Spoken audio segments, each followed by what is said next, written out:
Hi everyone, I'm Gary Null. Nice to have you with us today. Our program today is a special. It's dealing with something we all face, and a lot of us face it too often. And it's not just that we face the subject of anger, it's what we do with it once we're faced with it. And that can be something very destructive. In fact, in my commentary now, this essay, my hope is that you'll learn that it can be one of the most beneficial emotions you can have, or one of the worst you can have. So let's begin. First and foremost, this is a part of a series I began many decades ago, over 50 years ago, called Mastering Life. Taking on topics that people find important, like I just did one that's up on Gary Null YouTube called Love. But I try to combine an element of the poetic romanticism that many of us are afflicted with.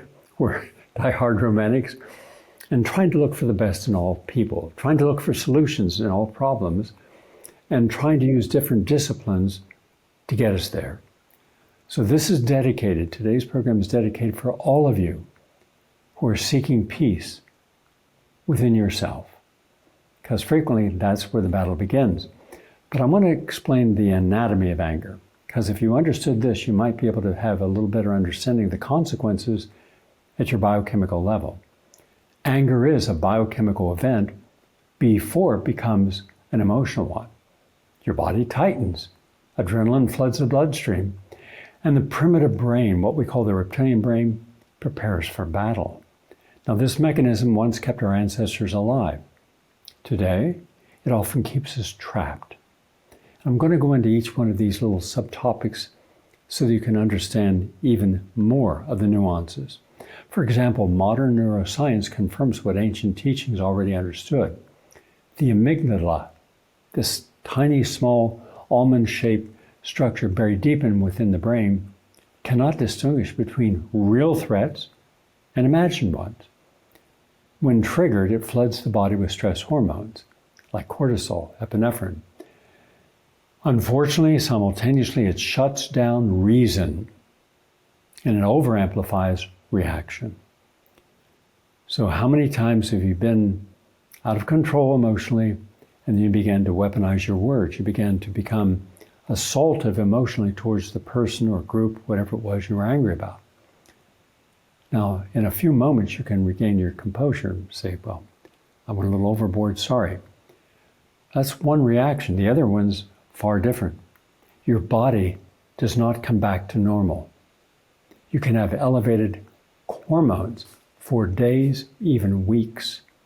That means it puts your heart at risk, because the fight or flight is supposed to help our heart beat faster, stronger, our muscles stronger, our senses of smell and taste and hearing acute, so that we hear a noise at 2 o'clock in the morning, we suddenly are up and ready to battle.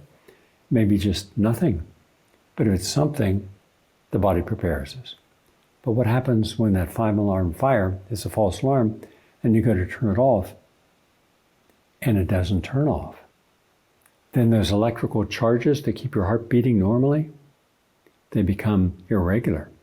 You can end up with AFib.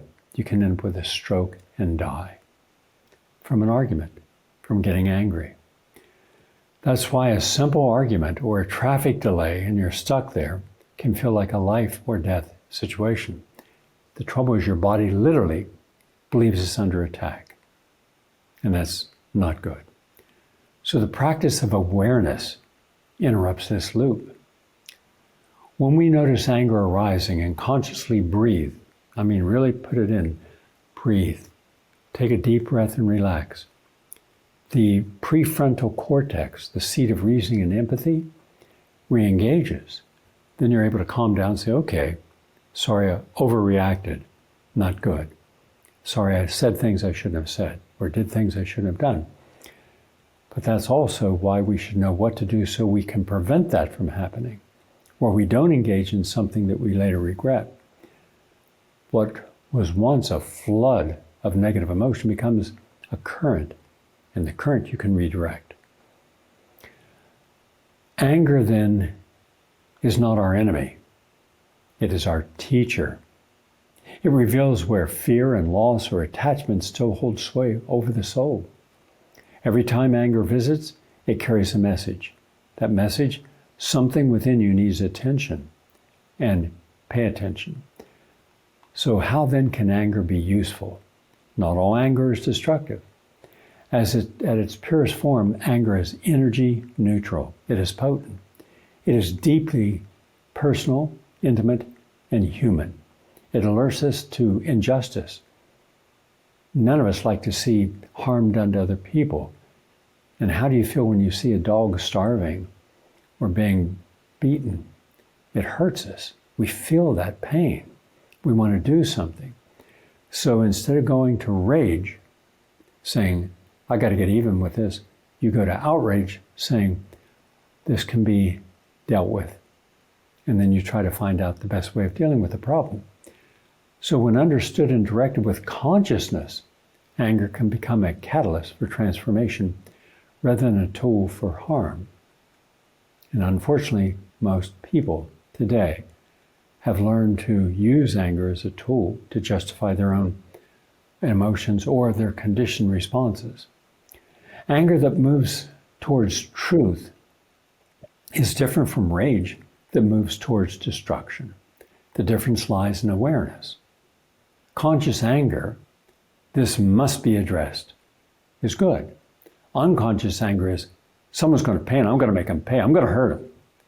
No. Then you become a part of the problem. Then you become tribal. Then you're just fighting one another. There's a moment, often brief and fleeting, between the rising spark of anger and the explosion of reaction. In that moment, everything can shift. It is in that gap where evolution occurs. What do I mean? The spiritual challenge is not to erase anger, not to deny it, but to recognize it as an opportunity, an invitation to clarity, to courage, to correction. When channeled with discipline and intent, anger has built movements, inspired reform, and awakened courage to those who once felt powerless. Gandhi's righteous indignation, especially shown, for example, in his Salt March. Martin Luther King Jr.'s moral outrage. And every revolution of conscience began not in hatred, but in the sacred fire of caring too deeply to remain silent. And for a long time, in my lifetime, probably 40 years of my professional career, I was trying to inspire people to see the truth in all matters that were built upon lies and to gain their voice so that those too few, or the voice of the voiceless, could say, now you found your voice. Now find your courage to address this injustice. Use outrage in a constructive way to make change. Take away, for example, the power of the internet over you. Stop reading their newspapers if they're not honest and fair and objective and seeking the truth, and none of them are. Stop listening to radio programs or their television programs. Stop being attached to the cult of personality, as if a personality who's famous for one thing has to be our guide and our ambassador on all other things, as if we were not aware enough, intelligent enough, conscious enough, fearless enough to find the truth within our own life. You don't have to have someone tell you what the truth of your existence is. You've been living it, or not. If you remain silent, why? Ask yourself, why with so many things that I should find my voice and speak it, why have I remained silent? I'm not a coward. Then why am I not addressing this, not only for my benefit, but for the next generation and for others around the world who have less power than I do? That is what I mean by light the sacred fire of caring too deeply to remain silent any longer. And because of all the corruption being exposed today that for the last 100 years have been hidden, if you were in power, if you were a policymaker or opinion leader, if you were on the side of those who control corporate interest, media interest, government agencies, then you never had to worry about saying you're sorry, because no one is ever held accountable. But we all saw this, and we maladapted to think that was normal. It was normal for those in power or the celebrity class to have their own set of rules by which they live. So let's take an honest look at the roots of modern rage. Why are so many people angry today? Simple. It's not complicated. We live in an age of control and disconnection. People sense that the institutions they trusted, the government, corporations, even medicine, have betrayed their purpose. Technology that promised connection delivers isolation. Social structures crumble under pressure. And that's just the beginning of it. Think if you were a person who believed that there's a difference, and the science shows it because you looked and found the science, that genetically engineered food is different than naturally grown food. There's a difference when you grow something locally, organically, clean food, versus when something is made in a lab and enhance some quality of it. But it's dangerous. And you're told, no, it's not. But then you find out later, yes, it is, and you were betrayed. Why should you continue to trust that source if it continues to lie? I remember years ago, 10,000 people from this audience joined me in Prospect Park on a Saturday morning. We were beginning a 10-day journey to Washington, D.C., to Lafayette Park. Lafayette Park's right across from the White House. We had all these booths. Consumer Reports was in the booth beside mine. And we were helped tremendously by an heir to the fortune in the company, Dr. Broner Soaps. And he had all these trucks with vegan meals in them. He had toilets and showers for men and women. We were staying in hotels going down, but we were going to all these cities, Allentown, Philadelphia, Pittsburgh, and setting up a whole display so people didn't know the difference or the problems with genetically engineered food could find that. Because there was a major effort to try to get all foods that were genetically engineered labeled. Not banned, labeled. So you went into a supermarket, oh, this is genetically engineered salmon, and this is not. Then you had a choice. Oh, this is farm-raised salmon versus not. This is tilapia, which I would never eat if I was eating fish, because it's almost all farm-raised, filled with parasites. But this is not. Wouldn't you want to know the difference? You go into a health food store, you'll see organically grown produce certified. But what if you didn't know whether or not it was certified organic? You want that freedom of choice, so you can then make a better choice for your own health. We were lied to. Major food producers were on the side of the USDA, which was substantially influenced by Monsanto and other people engaged in genetic engineering of foods. Well, we put up a good fight. I did a documentary. It was called Seeds of Death. A really courageous producer and programmer at Rocky Mountain Television in Denver, the PBS station, Sherry Burnson. She invited me out. I guess we did somewhere around 30 original special programs for her station. They were all successful. But she also, when the station would normally have gone off the air at night, around 11 o'clock, she played Seeds of Death. She got a lot of pushback. And people in the medical community, people within the scientific community didn't want to hear it. They didn't want our message getting out. This is this monotheistic, a single truth that they control. They tell us this is the truth, nothing else is. Believe in us. And unfortunately, those who chose to be good citizens instead of good people, boy, there's a difference. Because as a good person, I reserve the right to decide what is wrong in my life, what is wrong, what is right in the world. I don't need anyone interpreting truth for me. And so I'll then contribute to society what I believe a good citizen should, without being under control of everyone else or propagandized or just a tool for them. And yet the good citizen are the ones who just held out their arms and said, I'm trusting that what you're putting in to my body that's never been put into a human body is safe and effective. Oh, sure it is. But they lied. And no one who did that has been held yet accountable. And so we have got to stop being just obedient to authority, because that's where a lot of our anger comes from. We were betrayed and we feel helpless. And beneath all lies is a sense of helplessness. But on that day, and for the next 10 days, we felt hope. We ended up in Washington, D.C. We had flown in experts from all over the world to give keynote speeches on the difference between genetically engineered foods and organic foods and the corruption of the system. And it was well attended. But in the end, they had the power of the lobbyists. They controlled the legislators, state, local, and federal. And so we didn't get any bills passed that protect us. Came close, but not complete enough to make it happen. So there was anger, and I said, now make that a part of you're conditioned to believe that you can't do anything. Don't become hopeless. Don't become apathetic, because then you're going to become depressed. You're going to become angry, what you can't control the outcome of. And then you can become suicidal, or you can become rageful. Just become outraged and let's continue the journey. So beneath it all lies a sense of helplessness.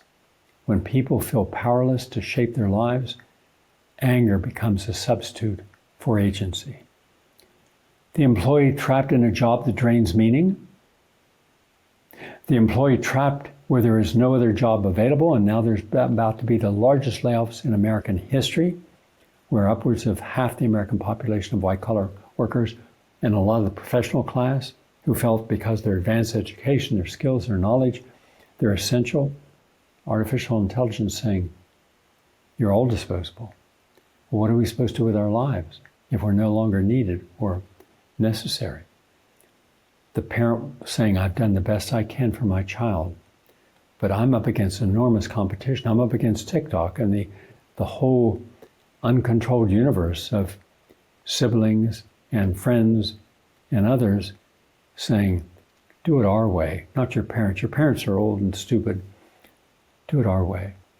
Well, imagine the frustration of a parent, the anger in a parent who struggles in an unforgiving system, or the citizen who sees corruption rewarded and truth ignored. In each, the same chord is struck. Gary, I can't control what matters most. When control collapses, anger rises to restore a sense of potency. Yet the paradox is that the more one tries to control the uncontrollable, the deeper the frustration becomes. True mastery lies not in domination, but in surrender to what is real and choosing a response that is reasonable, ethical, moral, over reaction. Anger in the world of separation is everywhere today. Institutions are all now being shown to be as corrupt as we had never believed they would be. Every form of anger conceals a deeper wound, the wound of separation. When a child feels unseen, unheard, unloved, the psyche learns to defend itself through resentment or rebellion. When an adult feels unseen, the same wound reopens, only disguised beneath sophistication. Loneliness is often the ghost breath that is beneath the rage. We are not angry because we hate. We are angry because we have forgotten how to feel connected. Just look around. Screens replace conversation. Opinions, biased and perverse, replace empathy. Distraction, which is endemic at an epidemic level, replaces stillness, introspection. In such a culture, anger becomes the last remaining proof that we still feel something. But what if anger is not proof of life, but proof of longing, the longing to be understood, the longing to be accepted, the longing to see a relevance still in our lives, the longing to be whole. Healing begins when we no longer treat anger as an enemy, but as a messenger pointing towards unhealed pain. But then we have to remember there is inherited fire, the generational transmission of rage. Anger is often ancestral. It passes from parent to child, not just through words or behavior, but through the nervous system itself. Studies in epigenetics now reveal that trauma can alter gene expression, meaning that the stress of one generation can literally shape the biology of the next. Very early at the beginning of my career, I had the good fortune, through another friend, to meet one of the greatest therapists, scientists in history, Dr. Lawrence Lashan. He was the first to show that completely healthy women who had no risk factors for cancer, none in their family, didn't smoke or drink, etc., just by talking with them and seeing whether or not they felt appreciated, were not appreciated for all the responsibilities they gave to other people. If they didn't feel appreciated, if they felt used, that was the group most likely to develop breast cancer. Following it for years, he was absolutely right. So it's his foundational model that shows us that you can go back generations, 7 generations, of how people treated each other, how people perceived themselves, whether they were allowed or encouraged to share their views, to be taken seriously, to be respected, to be given equal opportunities. And if not, that could be in your genes. A father's unspoken bitterness, a mother's silent despair, a family's unresolved grief. All of that can become a part of the emotional DNA carried forward in you without you even being aware of it.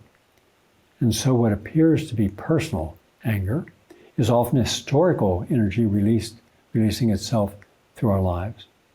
The task then is not only to heal ourselves, but to stop the inheritance of pain. To end the chain, we must become aware of it. So then we have this problem in America. We have an addiction to anger. Like alcohol or drugs, anger can become addictive. It floods the system with adrenaline, creating a rush of false power.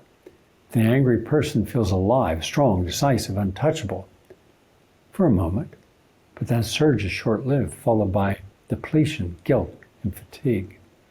Many people return to anger again and again because it feels better than helplessness. It's easier to be furious than frightened.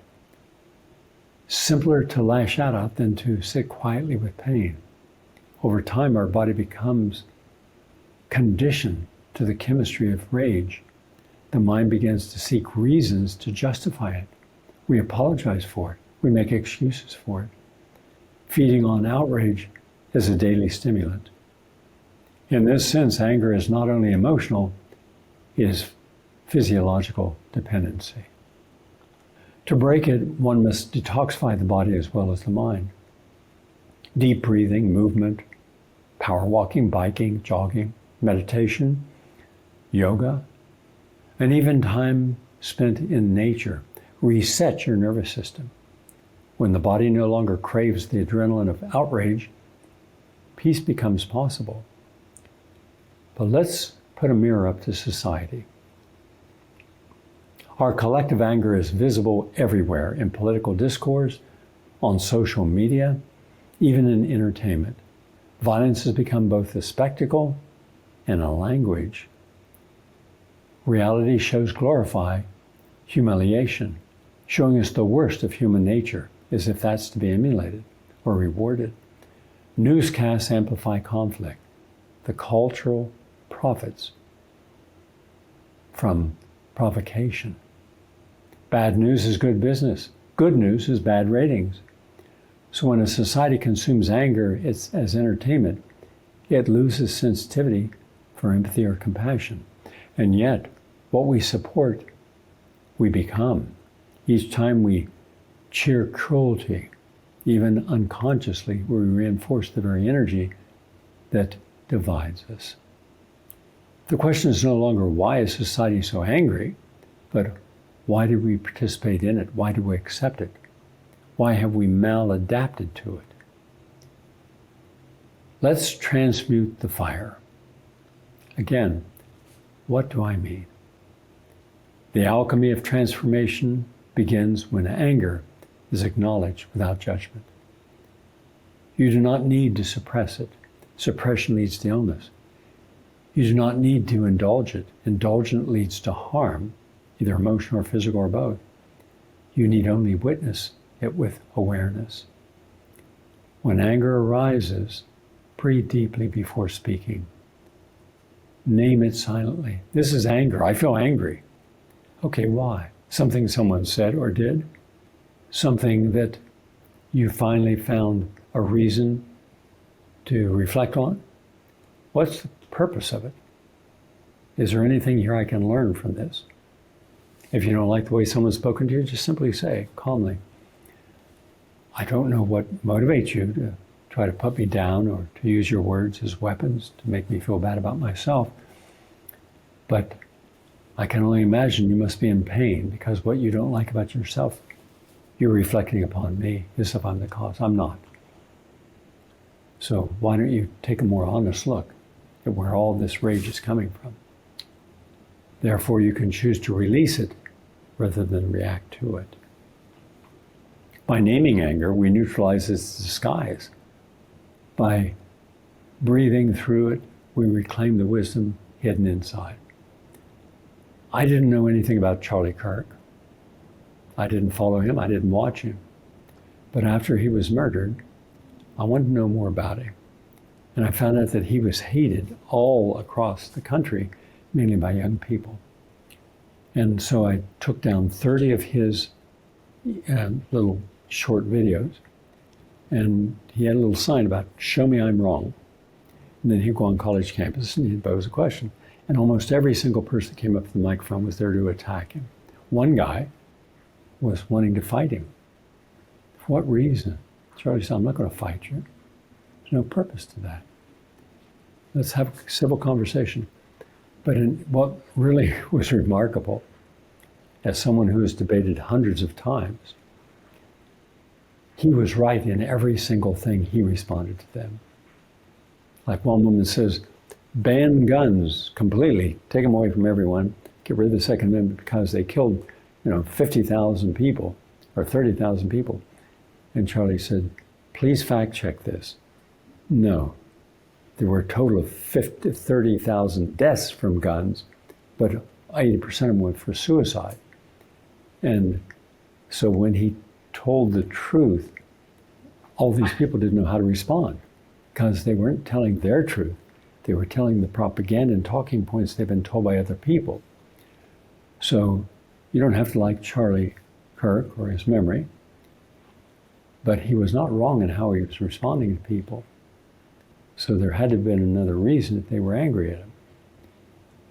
But don't take my word for it. Go up and download a bunch of his clips. Just watch for yourself. So these people were wrong. What is the likelihood that they would have tried to fact check themselves before they went in to try to disarm him from his truth? But we don't do that. You hear the media all in echo saying the same identical talking points. That means someone in power said, this is your truth, nothing else. So it's not control that transforms anger. It's consciousness. Pain can be used as purification. Pain can be the crucible in which strength is forged. Those who have endured deep suffering often discover compassion as its counterweight. The same fire that burns can also illuminate.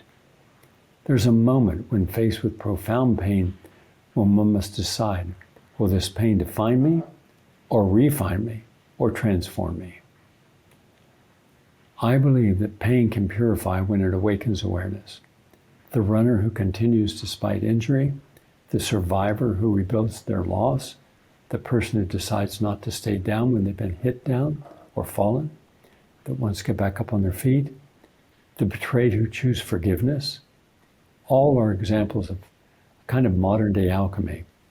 It's a metaphor, turning lead into gold, never happened, but also it's a true metaphor for today. We can either adapt in a positive way to our environment, the people in it, to our lives, to our community, to our purposes, and that's what we've done.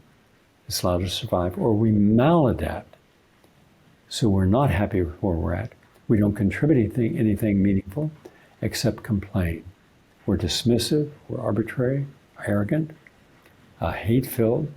We have nothing good to say about anyone, and yet we feel we have the absolute right to stand in judgment because we have self-righteous indignation. So if it's self-righteous, then it must be right because I'm feeling it, and what I'm feeling must be real. No, not at all. Whereas the person that does the third thing, transform your pain, transform your ignorance, transform your bias, transform your being cast into a tribe, balkanized and made insignificant.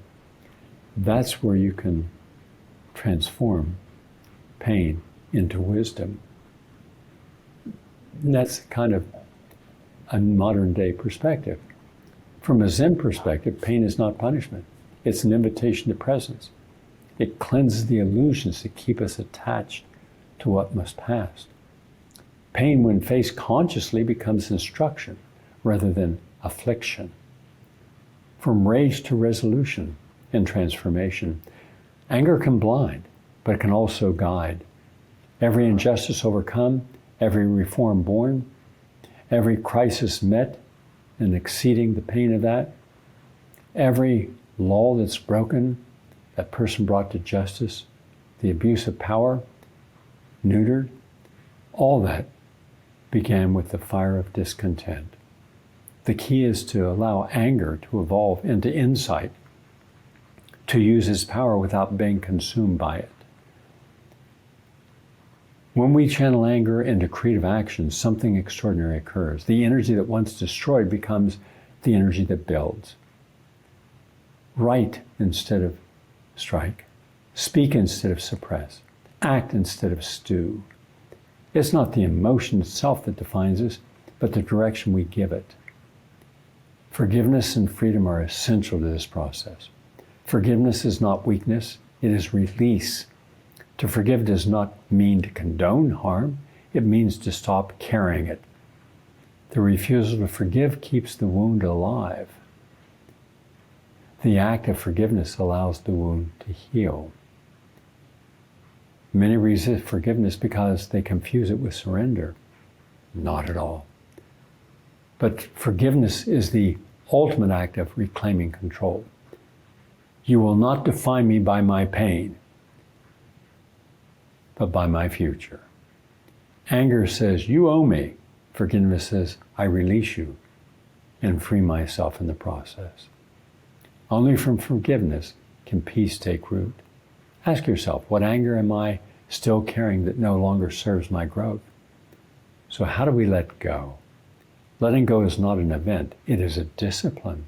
It means surrendering the need to be right, the compulsion to control outcomes, the illusion that our peace depends upon others. Letting go is an art of faith, trusting that life is wiser than our fear and the control it has over us. In practice, this means journal your anger before you speak it. Move your body when emotions arise. Let energy release through emotion. Create boundaries that protect your peace without punishing others. When provoked, breathe 3 times before responding.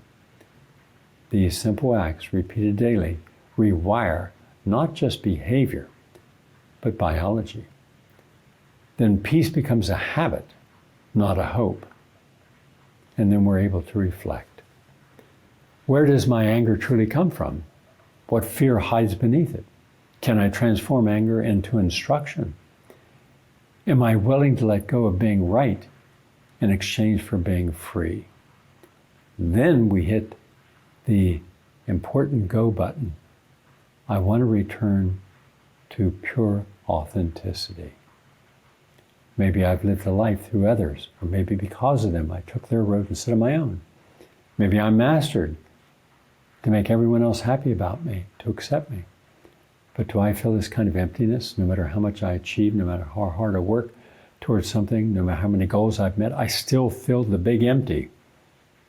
Anger fades in the presence of authenticity.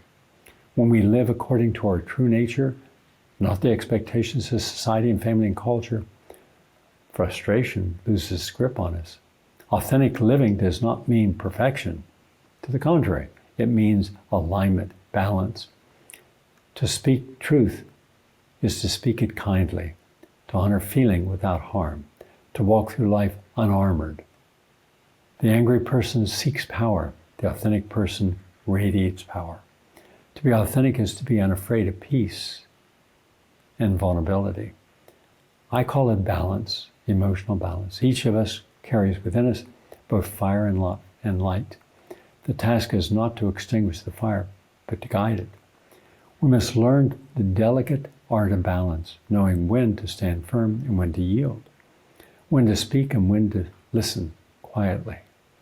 A life without anger is not possible, nor would it be desirable. But a life where anger serves wisdom rather than ego, that is freedom. Let anger become your teacher, not your tyrant. Let pain become purification, not punishment. Let love be the final language that outlasts all others. So we need some tools for living without anger.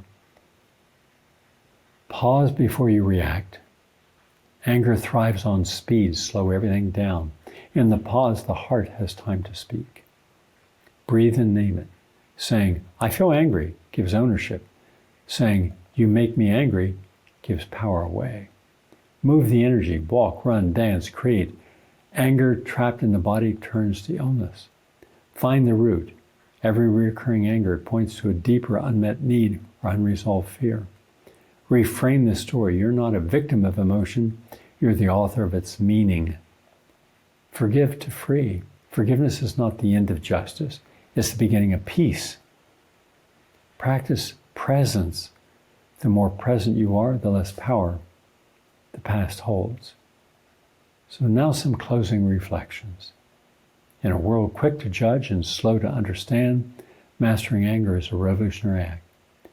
To give without rage and live a life without constant anger is an age of outrage.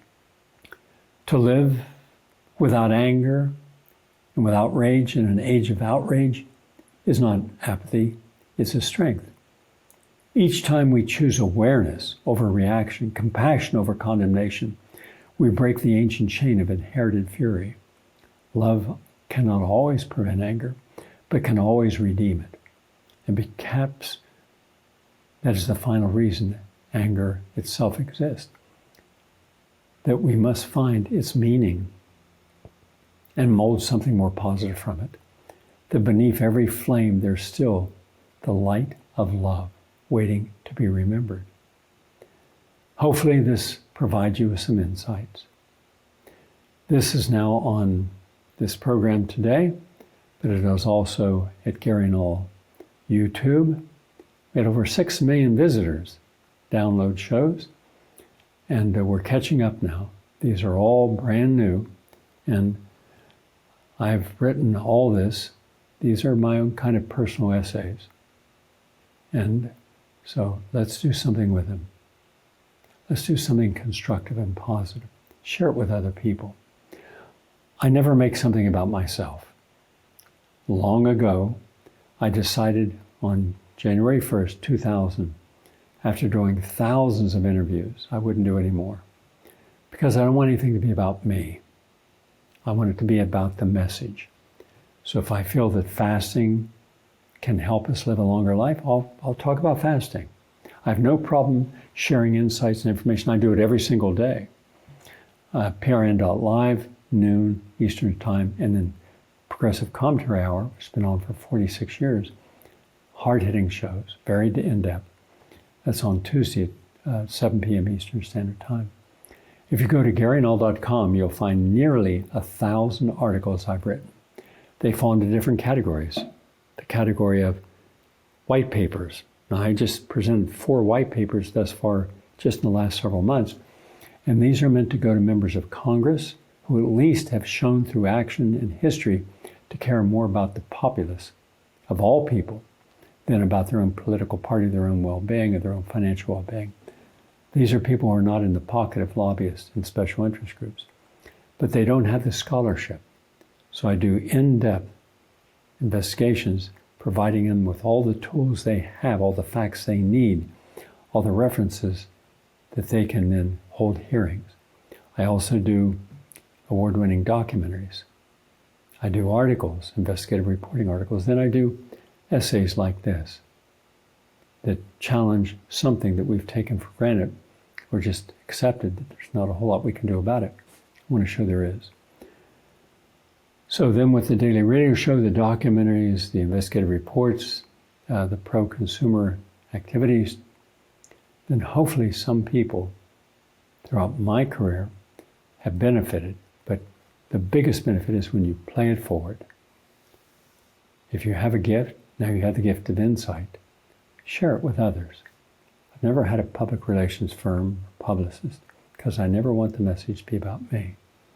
But share it with others. Or just ask yourself, when was the last time good programs that can share the truth, like a Joe Rogan, or now, more than ever, you have Jimmy Dore, you have Kim Iverson, you have Chris Hedges, of course, and Max Blumenthal, Aaron Monte, Abby Martin. You have some really good people who have a whole lifetime of being on the right side of issues. So they're there to awaken people's consciousness. I'm merely one of those people. But when was the last time any radio host would share 5 to 6 different essays, all on important themes, all in depth, within a week to 2? And if that's normal here. So play it forward. Go to GaryNull.com. Lots of information there. You want the best information on 5G? It's there. On genetically modified foods, it's there. Got all these information points. That's it for today. I look forward to sharing more on our next Classroom on the Air, part of our Mastering Life series. Have a nice day, everyone.